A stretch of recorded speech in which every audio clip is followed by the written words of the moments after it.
Does internet porn know you're cheating on it?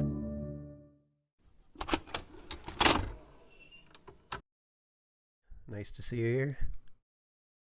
Podcast now. I'm Alex, and in this video, quickly want to talk about the impressive sales of Methaphor Fantasio after only 24 hours. I think that's actually what makes this the biggest news, right? So they simply announced that the game has already sold 1 million units, and they actually say in their press release, package version shipped and download. So I assume they mean physical and digital combined. Physical and digital Have already sold 1 million. And PC, I mean, 24 hours, you're looking at Xbox, roughly Persona PlayStation 3 reloads time, right? That game did similar numbers, and that game was the fastest selling game they've ever made. So, you know, it's, for me, what I would guess want to talk about in this video is, yeah, it hasn't even been 24 hours. I think, it launched at 10 here yesterday. 9 right now, just about. 23 hours, 1 million copies.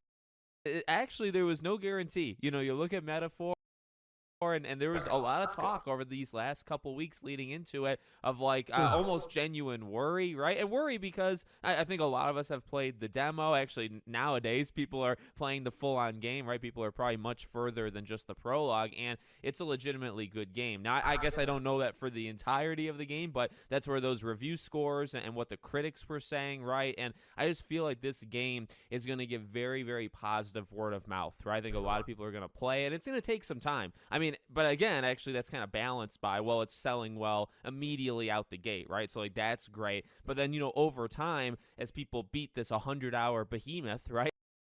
Yeah, I'm trying to remember. There was another recent game. I think it was Helldivers 2. Helldivers 1 was a pretty good game. Most people didn't really pop off until post-release. I believe this is going to be the same way with this because it's a new IP and people only really know from Persona. Yeah, I expect things will pick up even. It's going to be like snowball. Right? Yeah, over the next couple of weeks, you're going to hear people talk about the characters and how good they are in the story and all this stuff, and hopefully how good everything is, right? And then that can spread. And I do think the reviews helped. I mean, the game getting in the mid-90s, which just very few games do, basically, right? Like, that obviously helped. Yeah, and I saw even GameSpot gave it a 10 out of 10. You know, critics, you can't really, but GameSpot never gives 10 out of 10s. They barely ever. And even to their sponsored video games, they don't do that. I have to look it up, but it's something like their 24th perfect 10 out of 10 ever in the platform's history. Helps it. And again, like, I don't know, I would like to travel, like Max Caulfield, I like to travel to an alternate timeline where they didn't do the demo, because I feel like things were kind of quiet before that, and there was even more concern of like, okay, well, they're not really marketing it, and like, you know, what are they doing? And then the demo comes out, and you're just given the chance to play the beginning of the game, right? And then I don't know if they've done a good job even since. On the beginning of the game, too, for anyone who hasn't played these types of games, the beginning is long. Like, they start pretty much hours into the journey. So when we're saying demo, most people think, 30-minute, 60-minute demo? The whole prologue for this game, even playing it a second time, switching to hard mode, was almost 8 hours. And that wasn't even near the end of the demo, because I still had, in the demo, you have whole prologue and then about like 3 days worth of stuff that you can do in-game time. So even without those 3 days of in-game time, I was still sitting at about, I think it's 7.7 hours. That's a pretty big demo.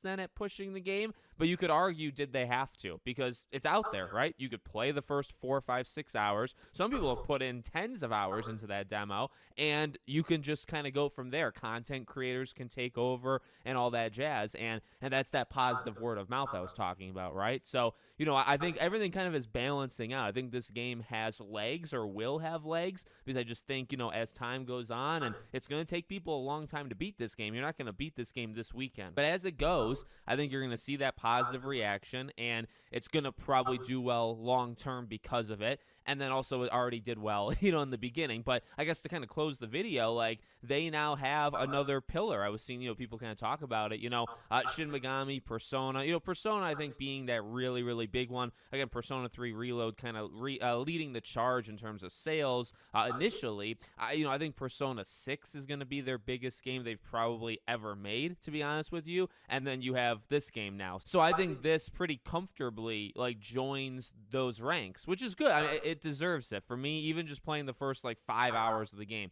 I think this game deserves to sell copies, right? And I've said this before, like, I don't care too much about their bottom line. Like, they're a huge company, and they got their own stuff to worry about. I got my own stuff to worry about. But if I genuinely like a game, of course I want the game to be experienced by a lot of people, and I want them to keep making those games, right? Like, that's actually what it comes down to. Keep making games that are good. I think Methaphor is good, so I want you to keep going. Well, if Methaphor doesn't sell, that's going to be a big problem, right? So luckily, that's not the case. So let me know what you guys think in the comments. Make sure, as always, you're subscribed to the channel, bell icon turned on, and I hope to see you all on the next one. Yeah, I had no idea they were selling that well. Hey, I just saw this a couple hours ago. That's crazy, because according to everyone, not just the media, turn-based RPGs are dead, and we know that's not true. What happened with Baldur's Gate 3, people even not interested in Dungeons & Dragons or turn-based in the first place. That game was just crazy, crazy, crazy hype. And that one also snowballed.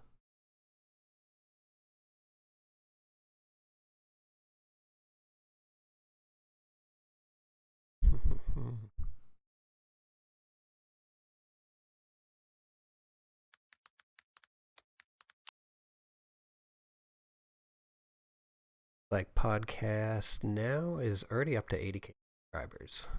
Been watching them for a little while, the past month or so. They're pretty good. So that was his video. You guys want to subscribe? Go ahead.